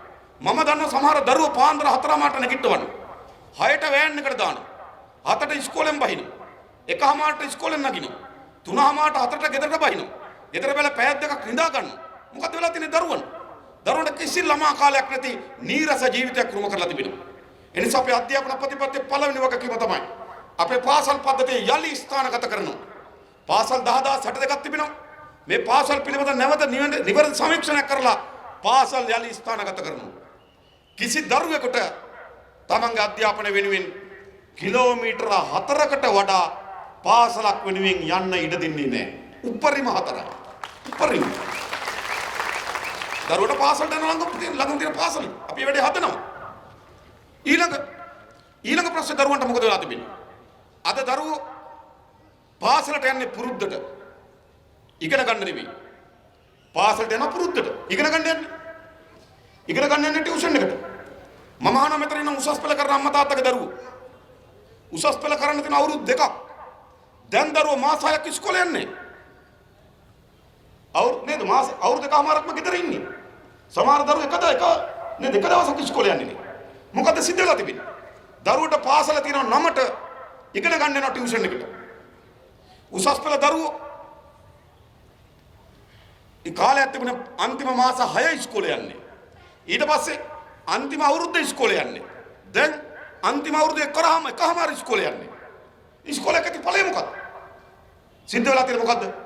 පාසල තියෙන පුරුද්දට දරුවෝ ඉගෙන ගන්න යනවා ටියුෂන් එකට. මට එක ගුරුවරයෙක් හම්බෙච්ච වෙලාවෙ කිව්වා. කොළඹ දිස්ත්‍රික්කේ ප්‍රධානම රසායන විද්‍යා ගුරුවරයෙක්. පෞද්ගලික ටියුෂන් කරනවා. ඒ ගුරුවරයා ඉස්සර කම්පාවෙන් කතා කරා. එයා කිව්වා මගේ වෘත්තිය මම කවදද අත්හරින්නේ කියලා කල්පනා කරන්න කිව්වා. මගේ පන්තික ළමයි 2000ක් ඉන්නවා. ළමයි 1000ක් ඉන්න පන්තියක අඩුම තරමේ ළමයි 50ක් මාසිකව මානසික වෛද්‍යවරයෙක් හම්බෙන්න යනවා. දරුවට මේක දරා ගන්න බෑ. මානසික පීඩනයි, මානසික ආතතිය හැදිලා ක්ලිනික් යනවා බෙහෙත් බොනවා. ඒක එක ආකාරයෙන් දරුවන්ගේ ප්‍රකාශන නැති ඕගොල්ලන්ට. සමහර දරුවන්ගේ කේන්ති අර එක ප්‍රකාශනපත් කරනවා. සමහර දරුවෝ මතක හිටින්නේ නැහැ කියලා එක ප්‍රකාශයටපත් වෙනවා. සමහර දරුවෝ නිදිමත එනවා කියලා එක ප්‍රකාශයටපත් වෙනවා. සමහර දරුවෝ නිින්ද යන්නේ නැහැ කියලා ප්‍රකාශයටපත් කරනවා. ඒ ඔක්කොම මානසික ආතතියේ ප්‍රතිඵල. එහෙම වෙලා නැද්ද අපේ දරුවන්ට? ඕගොල්ලන්ට කියන්නේ නැද්ද මතක හිටින්නේ නැහැ කියලා? ඕගොල්ලන්ට කියන්නේ නැද්ද නිදිමත එනවා කියලා? ඕගොල්ලන්ට කියන්නේ නැද්ද නිින්ද යන්නේ නැහැ කියලා? මේකනේ සිද්ධ වෙලා තිබෙන්නේ. අද අපේ දරු පරම්පරාව ලෙඩ බවට පත් කරන අධ්‍යාපන ක්‍රමයක් තිබෙනවා. සාමාන්‍යයෙන් දරුවෙක් ඉස්කෝලේ ගිහිල්ලා නැවත ටියුෂන් එකට යනවා. සමහර ටියුෂන් පන්ති රෑ 10ට පාන්දර 4ට කෝ දරුවට ළමා කාලේ. දරුවන්ගේ මුළු ළමා කාලෙම උදුරා ගන්න ලද අධ්‍යාපනයක් අපේ රටේ නිර්මාණය වෙලා තිබෙනවා. මම කියන දෙමව්පිය හැටියට අපි මෙවැනි අධ්‍යාපනයක් අපේ දරුවන්ට හිමි කිරීම පිළිබඳව අපිට වරදකාරී හැඟීමක් තියෙන්න ඕන දෙයක්. දරුවා මේ අධ්‍යාපනය මුදවා ගන්න ඕන. උන්ට ළමා කාලයක් ඕනේ නැද්ද? කවියක් කියවන්න, ගීතයක් රස විඳින්න, චිත්‍රපටයක් බලන්න යන්න, නෑදෑයොත් එක්ක ගමනක් යන්න, පවුලේ කට්ටියත් එක්ක එකට ඉන්න, ගමේ කොල්ලොත් එක්ක රංචු ගහන්න. එහෙම ළමා ජීවිතයක් ඕනේ නැද්ද? දරුවෝ කියන්නේ මැෂින්ද? දරුවෝ කියන්නේ සමාජ සොත්වේ. එයා මේ පරිසරයත් එක්ක සම්බන්ධය හැදෙන්න ඕන. මිනිස්සුත් එක්ක සමාජ සබඳතාවයක් හැදෙන්න ඕන. ඒක තමයි මානවවාදී ගුණාංග සහිත මිනිහෙක් හැදෙන්නේ. අද අපි මැෂින් එක නට් එකක් වගේ දරුවෝ හදනවා. මා හිතනවා මේ ආණ්ඩු වෙනස් කරන්න. වෙන මුකුත් ඕනේ නැහැ. මේ පාලකයන් අවුරුදු 71ක් ගිහිල්ලා අපේ දරුවන්ට අධ්‍යාපනය කරලා තිබෙන විනාශය ඇති මේ ආණ්ඩු වෙනස් කරන්න. එනිසා මම ඔයගොල්ලන්ට එක සහතිකයක් දෙනවා. අපිට දෙන්න මේ රටේ බලය. අපි යලි පාසලෙන් එළිය තියෙන අධ්‍යාපනය පාසල ඇතුළට ඒ අධ්‍යාපනය අපි ගෙනියනවා. මේ මොකක්ද මේ අධ්‍යාපනය? මේ මුළු අධ්‍යාපනයම සකස් වෙලා තියෙන විභාග තුනකට. සීසත් විභාගේ, O level, A level. මුළු අධ්‍යාපනයම කියන්නේ විභාග තුනක්. මේ විභාග තුනක් ඉලක්ක කරගෙන දරුවෝ යන්ත්‍ර බවට පත් කරලා තිබෙනවා. ඒ නිසා මේ විභාග කේන්ද්‍රීය අධ්‍යාපන ක්‍රමයක් අපි මුළුමනින්ම වෙනස් කරනවා. තමුන්වසල අධ්‍යාපනය මතක තබා ගන්න. අධ්‍යාපනයේ හුදු කුඩා ප්‍රතිසංස්කරණ. ඉස්කෝලේට මහින්දියෝදය තාක්ෂණාගාරයක් දෙනවා. වැඩක් තියෙනවා. එතන වැසිකිළියක් හදලා දෙනවා. නේද? දැන් තට්ටු දෙකේ ගොඩනැගිල්ලක් දෙනවා. අධ්‍යාපනය වන මේ ප්‍රතිසංස්කරණ. අධ්‍යාපනය මතක තබා ගන්න අපේ රටේ විප්ලවීය පරිවර්තනයකට අපි අපේ රටේ අධ්‍යාපන ශාස්ත්‍රය පත් කරලා ඒ දරුවන්ට යලි ළමා කාලේ හිමි වෙන අධ්‍යාපන ක්‍රමයක් අපි මේ රටේ නිර්මාණය කරනවා. ඒක තමයි ලෝකය. එහෙම තමයි ලෝකයේ දියුණුවම රටවල් වල අධ්‍යාපන සකස් වෙලා තිබෙන්නේ එහෙම. ඒ දරුවන්ට ළමා කාලේ සමාජයත් එක්ක ඇසුර, පරිසරයත් එක්ක බද්ධ වීම, මෙහෙම මිනිහෙක් තමයි අධ්‍යාපනයෙන් ගොඩනගන්නේ. අද අපි අධ්‍යාපනයෙන් ගොඩනගන්නේ මම නැවත කියන්නේ මැෂින් එක කොටස. ඊට පස්සේ දෙමෝපිය කියනවා අපේ කාලේ වගේ නෙවෙයි දැන් හැදෙන දරුවෝ කියලා. සතුටු වෙන්න ඕන මේ ගානට හරි දරුවෝ ඉන්න එක ගැන. මතකද? අපි මේ විනාශ කරලා තිබෙනවා. ඒ නිසා අපි අධ්‍යාපන ඊළඟ එතරින් නතර වෙන්නේ නැහැ. අධ්‍යාපන අද දෙමෝපියන්ට බරක් වෙලා තිබෙනවා. මේ ළඟදී සමීක්ෂණ වාර්තාවක් තිබෙනවා. අඩුම තරමේ උසස් පෙළ දරුවෙක් ඉන්න ගෙදරකට ටියුෂන් සඳහා රුපියල් 13200ක් යනවා කියලා. ඒ කියන්නේ 13200 සිට උඩට හොදේ. අඩුම 13200ක් වෙන උසස් පෙළ ඉන්න දරුවෙකුට ඒ දරුවගේ අධ්‍යාපනය වෙනවා. ඒ අධ්‍යාපනයේ දෙමව්පියන්ට බරක් වෙලා තිබෙනවා. අපි අහලා තිබෙනවා සිරිසේන මහත්තයාට අමාරුයිනේ. උසස් පෙළම කරන ළමයි දෙන්නෙක් ඉන්නවා. සුමනාවති අක්කට අමාරුයිනේ. ඉස්කෝලේ යන ළමයි දෙන්නෙක් ඉන්නවා. ගෙදරක අධ්‍යාපන ආධාර ළමයෙක් ඉන්න එකේ ගෙදරට බරක් වෙලා තිබෙනවා. අපි තමුන්වන්සට සහතිකයක් දෙනවා. ගෙදරට බරක් වෙනවා වෙනුවට අධ්‍යාපනයේ දරන දරුවා අපි මුළුමනින් මේක ආණ්ඩුවේ වගකීමක් බවට පත් කරන අධ්‍යාපනය. ඒ නිසා අපි විවස්ථාවට ඇතුල් කරනවා අධ්‍යාපනයේ මූලික අයිතියක් කියලා. අධ්‍යාපනයේ මූලික අයිතිය. කවරෝ අම්මා කෙනෙකුට හෝ තාත්තා කෙනෙකුට පුළුවන්. තමන්ගේ දරුවාගේ ඉස්කෝලේ ඉංග්‍රීසි දීලා නැත්තම් ආණ්ඩුවට විරුද්ධ නඩු කියන්න. අධ්‍යාපනයේ අයිතිය. තමන්ගේ ඉස්කෝලේ ඉගෙන ගැනීමට සරලන පහසුකම් නැත්තම් ආණ්ඩුවට විරුද්ධ නඩු කියන්න පුළුවන්. මූලික අයිතියක් බවට පත් කරනවා. අධ්‍යාපනය ලබා ගැනීම ජනතාවගේ මූලික අයිතියක්. ඒ මූලික අයිතිය සම්පූර්ණ කරන්නේ නැත්නම් ආණ්ඩුවට විරුද්ධව නඩු කියන්න පුළුවන් තත්ත්වයක් අපි මේ රටේ නිර්මාණය කරනවා. අපි කියන්නේ දැන් මේක හැදුවොත් නම් ඔක්කොට මුසාවි ගන්න ඉන්නේ. අපි මේ කියන්නේ ඒ තරම් සහතිකයක් අපි දෙනවා. ඔබට ආණ්ඩු විසින් අධ්‍යාපනයට අවශ්‍ය පහසුකම් සපයන්නේ නැත්නම් ආණ්ඩුවට විරුද්ධ නඩු කියන්න පුළුවන් ප්‍රමාණය මූලික අයිතියක් බවට අධ්‍යාපනය පත් කරනවා. ඒක සරස්. එමය අපි අධ්‍යාපනය වෙනස් කිරීමට කරන්නේ. ඒ වගේම අපි දන්නවා අපේ රටේ ආර්ථිකයේ ඉහළ ණය ශේෂ්ත්‍රය ඇති වී තිබෙන අර්බුදය. ඒක විශාල අර්බුදයක් බවට පත් වී තිබෙනවා. ඒ නිසා මේ ණය ගෙවීමේ සලස්මක් අපිට ඕනකම තිබෙනවා. ඒකට අපිට විශාල සලස්ම ගණනාවක් තිබෙනවා. අපි දන්නවා අපේ රටේ සම්පත් ප්‍රමාණයක් තිබෙනවා. මේ සම්පත් ප්‍රමාණය දෙක කරගත් සලස්මක් අපි හදන්න ඕන. මේ කෑගල්ලි අපිට ඉතාමත් වටිනා මිනිරන් සම්පතක් තිබෙනවා. මිනිරන් සම්පත. ලෝකේ සාමාන්‍යයෙන් ලෝකේ මිනිරම් වල වැඩිම කාබන් ප්‍රතිශතය තියෙන මිනිරම් තියෙන ලංකාවේ. සාමාන්‍යයෙන් ගත්තොත් 90% කාබන් තියෙන අපේ මිනිරම් වල. ඒ නිසා පිරිසිදුම මිනිරම් තිබෙන ලංකාවේ.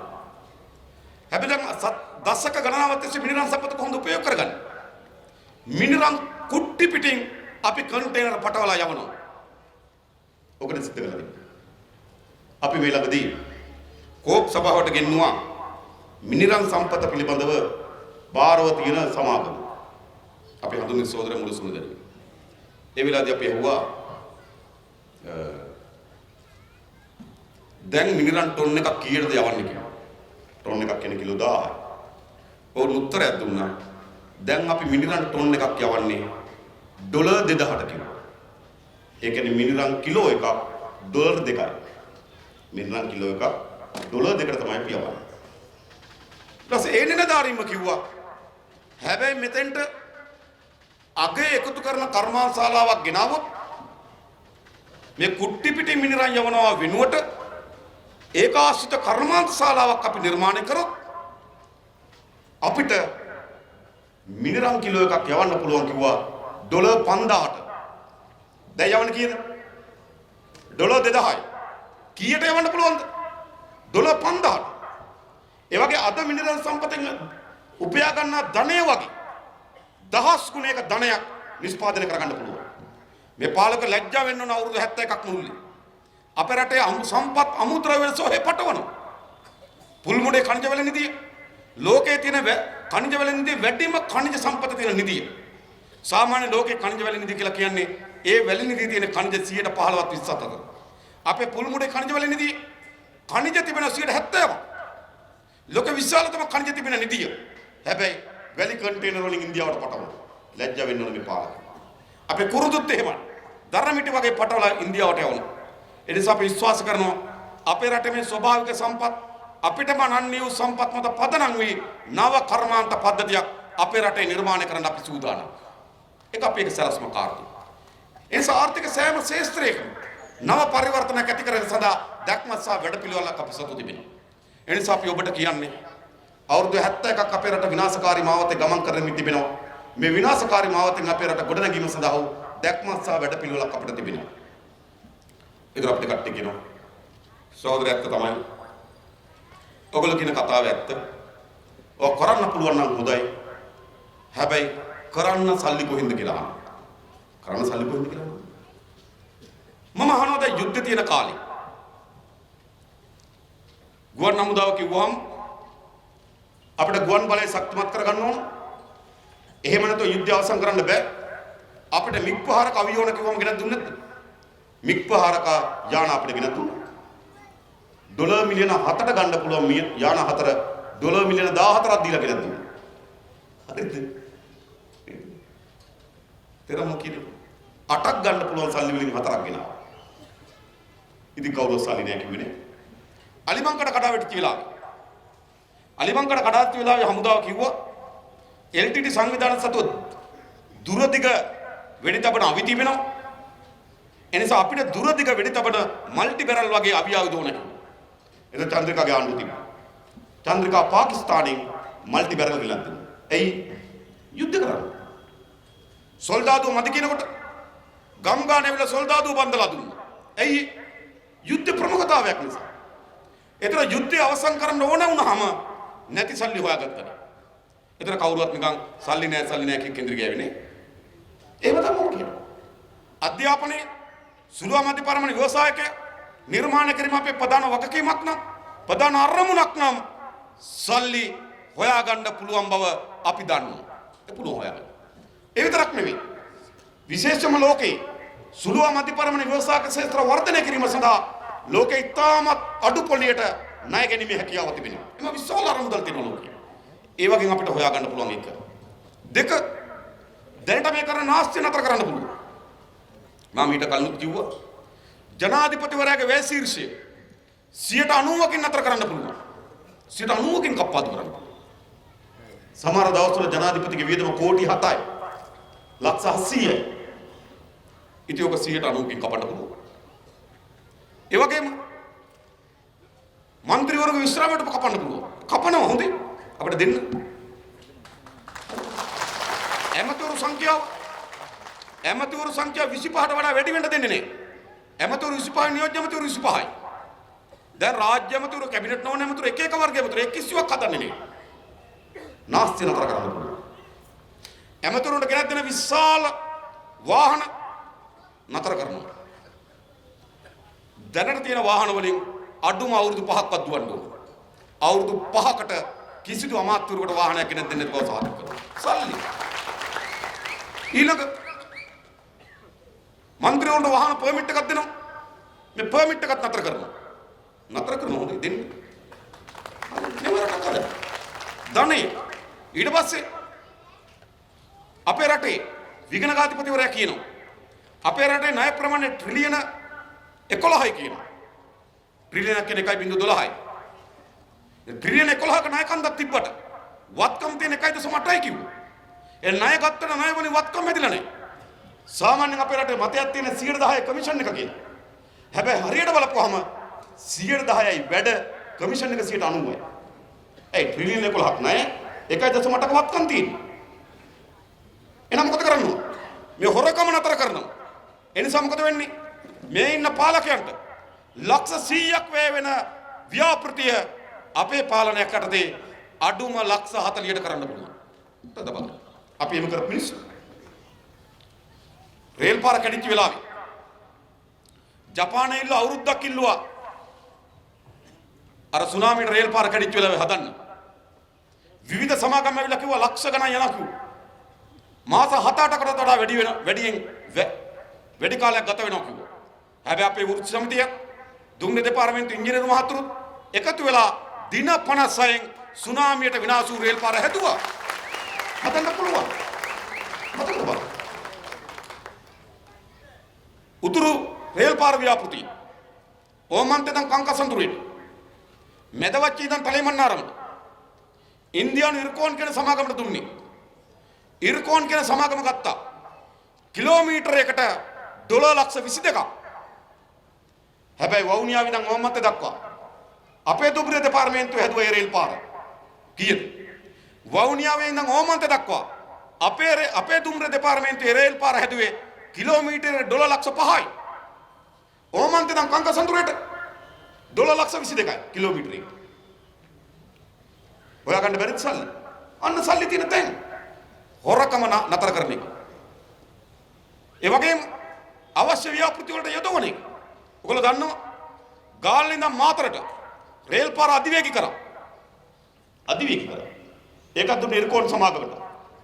$6 කෝටි 6ක් ගියා. $6 කෝටි 6ක් කියන ආසන වශයෙන් ගත්තොත් රුපියල් කෝටි 900ක්. රුපියල් කෝටි 900ක් දීලා ගාල්ල ඉඳන් මාතරට රේල් පාර අධිවේගී කරා කිලෝමීටර් 48ක්. කිලෝමීටර් 48යි රුපියල් කෝටි 900යි පාර අධිවේගී කරා. වැඩේ පටන් ගන්නකොට ඇමති දලස්සල හප්පෙරු. වැඩේ ඉවරනකොට ඇමති කුමාර් වෙල්ගම. මම කුමාර් වෙල්ගම ප්‍රශ්නයක් ඇහුවා. අධිවේගී කරන්න කලින් රුණු කුමාර් කෝච්චියට ගාල්ලේ ඉඳන් මාතරට යන කොච්චර වෙලාවක් ගියාද කියලා. එයා කිව්වා අධිවේගී කරන්න කලින් විනාඩි 42ක් ගියා කිව්වා.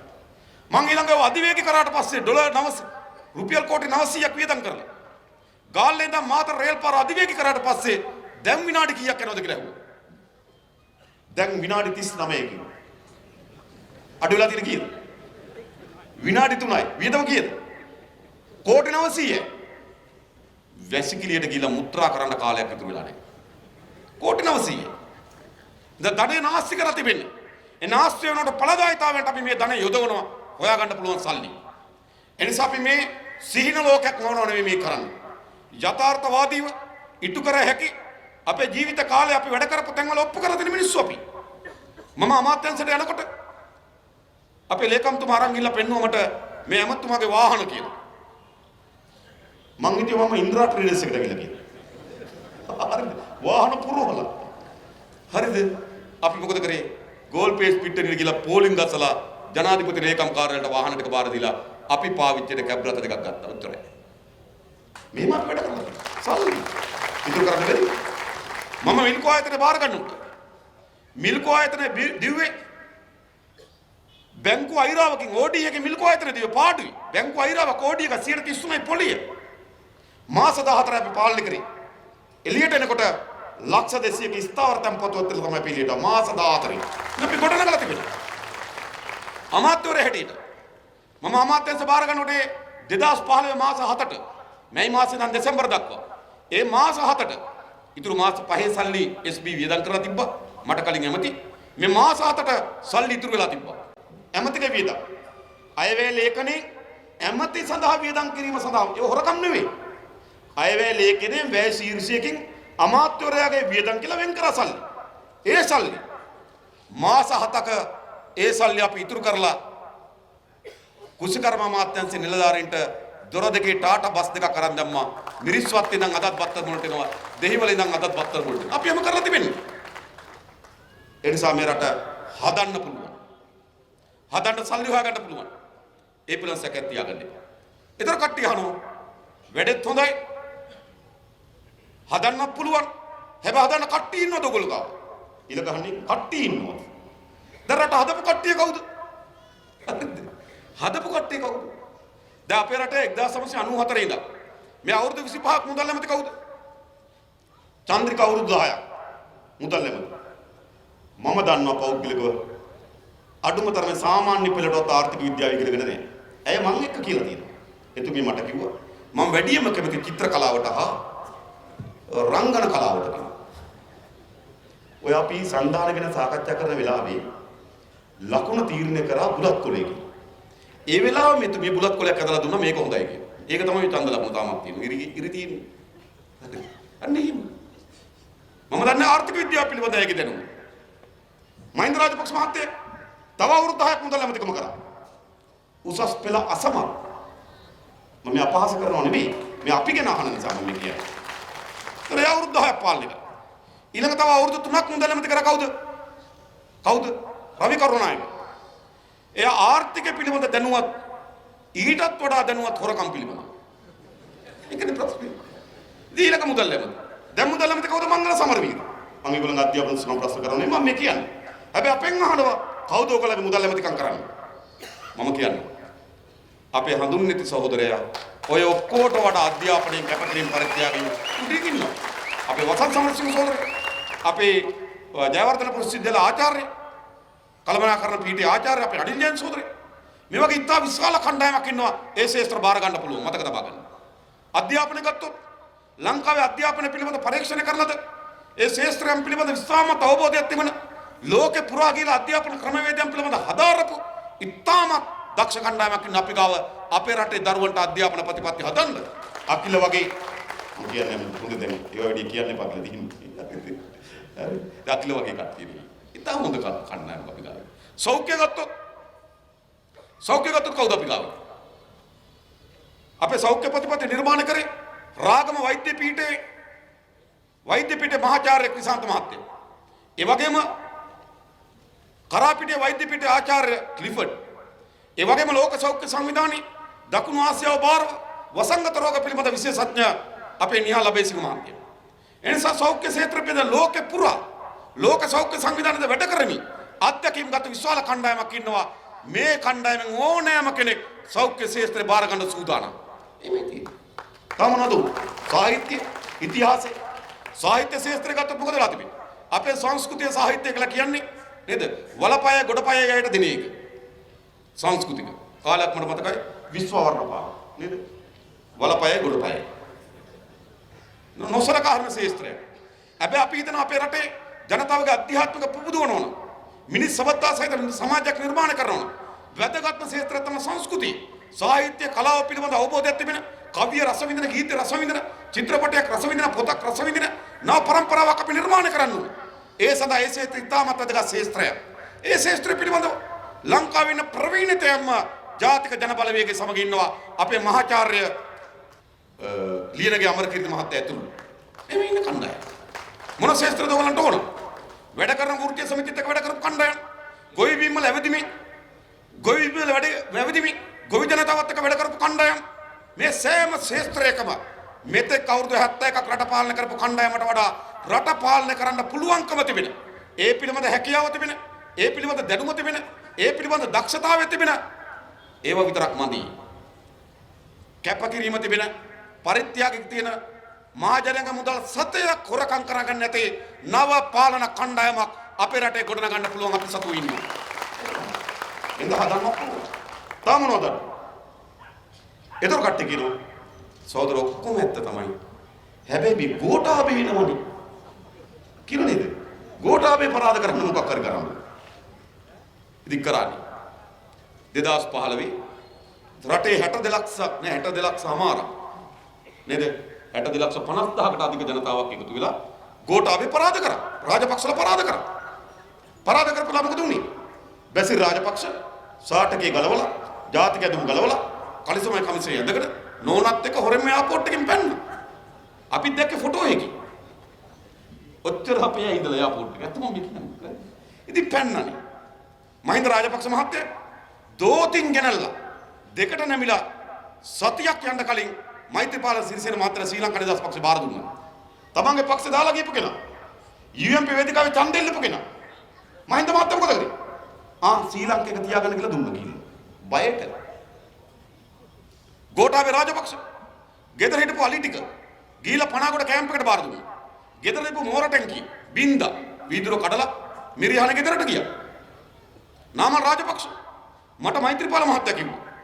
මෛත්‍රී මහත්තයා ජනාධිපති වෙලා දින 10ක් දින 14ක් යන්න කලින් හම්බුනානු නාමල් චමල් රාජපක්ෂ ගෙදරදී.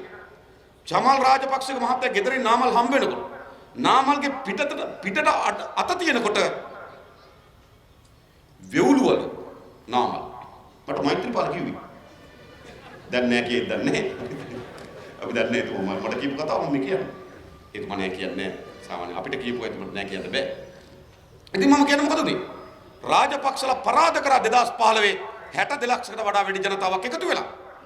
ඒ පරාද කරපු රාජපක්ෂලා කහදියරෙන් නාම පිරිසුදු කොට යලි ජනාධිපති අපේක්ෂකව වඩපත් කරේ අපිද? කවුද පත් කරේ? රනිල් වික්‍රමසිංහ, මෛත්‍රීපාල සිරිසේන, සාගල් රත්නායක, සජිත් ප්‍රේමදාස. එහෙම තමයි මේගොල්ලෝ ආරක්ෂා කරලා පිරිසුදු කරලා ජනාධිපති අපේක්ෂකව වඩපත් කරේ. දැන් ආයේ අපෙන් ඉල්ලනවා රාජපක්ෂලා පරාද කරන්න ඉන්න. මොකද මේ කියන්නේ? මතද බබා. සජිත් ප්‍රේමදාස අවුරුදු 19 පාර්ලිමේන්තුවේ. මම අවුරුදු 19 පාර්ලිමේන්තුවේ. මට පුළුවන් නම් සජිත් ප්‍රේමදාස පෙන්වන්න. සජිත් ප්‍රේමදාස හරි. සජිත් ප්‍රේමදාස වෙනුවෙන් පෙනී හිටින කවුරු හරි පෙන්වන්න.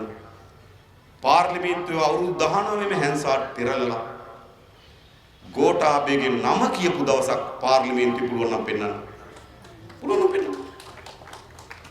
රතුපස්සල වෙඩි තියනකොට, අලාවත වෙඩි තියනකොට, කටුනායක වෙඩි තියනකොට, දර්ගනගරේ ගහනකොට, අලුත් නුවර ගහනකොට, මාධ්‍ය වේදින් පැහැරගෙන එනකොට, මාධ්‍ය වේදින් ඝාතනය කරනකොට, සිරසට සියතට ඉරුදින කාර්යාලයට බෝම්බ ගහනකොට, රටේ භීෂණයක් ඇති කරනකොට, ඒ භීෂණේ ප්‍රමුඛයා හැටියට ගෝඨාභය රාජපක්ෂ පත් වෙනකොට පාර්ලිමේන්තුවේ කවදා හරි ගෝඨාභය ගැන සජිත් කිව්වද? මම කියන්නේ විවේචනයක් නෙවෙයි, නම කියප එකක් පෙන්නන්න. නෑ. මම කියන්නේ පාර්ලිමේන්තුවේ නෙවෙයි, දැන් කියන්නේ නෑ. දැන් කියන්නේ මොකක්ද? මගේ ප්‍රතිපාර්ශවීය අපේක්ෂකයා. හොල්මනක්ද දන්නේ? එහෙමනේ කියන්නේ. ඉතින් මේගොල්ලෝ මිත්‍රයෝ, මේගොල්ලෝ යාළුවෝ මතක තබා. ඒ නිසා එයා අපරාධ කරන්න, මෙයා අපරාධ කරන්න, එයාගෙන් පළක් නෑ. මම මේ ජනතාවගෙන් ඉල්ලා හිටින්නේ. සමහර අය හිතන සජිත් පරාද කරන්න ගෝඨාභයගේ ඉන්න කියලා. සමහර අය හිතන ගෝඨාභය පරාද කරන්න සජිත් ගේන්න කියලා. අපි කියන්නේ දෙගොල්ලම පරාද කරන්න ඕන කාලය ඇවිල්ලා තිබෙනවා. මේ දෙගොල්ලෝ ඉතාමත් කුළුපඟ මිත්‍රයෝ. ආර්ථික ප්‍රතිපත්තියකින් කයි හොර කරන්නේ. ඒ නිසා අපි සියලු දෙනාගෙන් ඉල්ලන්නේ මේ වෙනස් කිරීම සඳහා අපි ඔක්කොම එකතු වෙමු. නොවැම්බර් මාසේ 16 වෙනිදා ඒ වෙනුවෙන් මාලිමාව ඉදිරියෙන් කතරි ගහලා ජයග්‍රහණ ලබා දෙන්න කියලා ඉල්ලීම කරමින් මම නතර වෙනවා. බොහොම ස්තුතියි හැමදෙනාටම.